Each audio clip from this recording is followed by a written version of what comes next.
Assalamualaikum warahmatullahi wabarakatuh. Saya Husnatin Olivia Putri dari Sekolah Tinggi Ilmu Administrasi Mataram dengan jurusan Ilmu Administrasi Negara akan mempresentasikan PPT mengenai maraknya politik uang mendekati pemilu serta langkah-langkah dalam mencegahnya. Jadi di sini kita melihat latar belakangnya dulu, yaitu mencegah politik uang di tengah-tengah masyarakat. Politik uang merujuk pada praktik memberikan atau menggunakan uang secara tidak sah untuk mempengaruhi hasil pemilihan atau keputusan politik.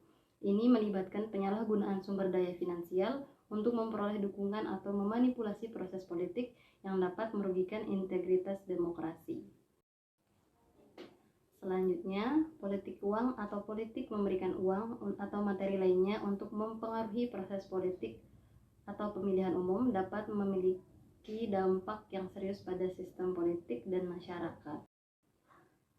Dampak buruk dari maraknya politik uang mendekati pemilu ini yaitu pertama, korupsi dan keputusan politik tidak adil. Politik uang dapat merangsang praktik korupsi di dalam pemerintahan. Calon pejabat yang mendapat dukungan finansial besar-besaran cenderung lebih rentan untuk memprioritaskan kepentingan donor daripada kepentingan masyarakat. Ini dapat mengarah pada pengambilan keputusan yang tidak adil atau tidak sejalan dengan kepentingan publik. Selanjutnya, yang kedua yaitu ketidaksetaraan dan pengaruh kelompok kecil. Politik uang cenderung memperkuat ketidaksetaraan dalam proses politik.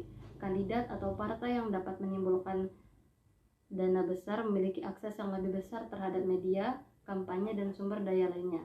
Hal ini dapat mengakibatkan pengaruh yang tidak proporsional dari kelompok kecil atau kaya, sementara suara dan aspirasi kelompok lebih kecil atau kurang berdaya bisa diabaikan. Yang terakhir, yaitu kehilangan kepercayaan publik dan merusak integritas demokrasi. Politik uang yang dapat merusak integritas demokrasi ketika masyarakat melihat bahwa pemilihan atau keputusan politik dipengaruhi oleh uang. Ini dapat merusak kepercayaan mereka pada sistem politik. Kepercayaan publik yang terkikis dapat mengarah pada partisipasi yang lebih rendah dalam pemilihan umum dan ketidakpuasan terhadap pemerintah yang pada gilirannya dapat merugikan stabilitas demokrasi. Nah, di sini langkah-langkah dalam mencegah politik uang yaitu pertama, regulasi dan penegakan hukum yang ketat. Menerapkan undang-undang yang mengatur dengan ketat sumbangan kampanye, batasan pengeluaran, dan melarang praktik politik uang. Memastikan penegakan hukum yang tegas terhadap pelanggaran aturan politik uang untuk memberikan efek jera.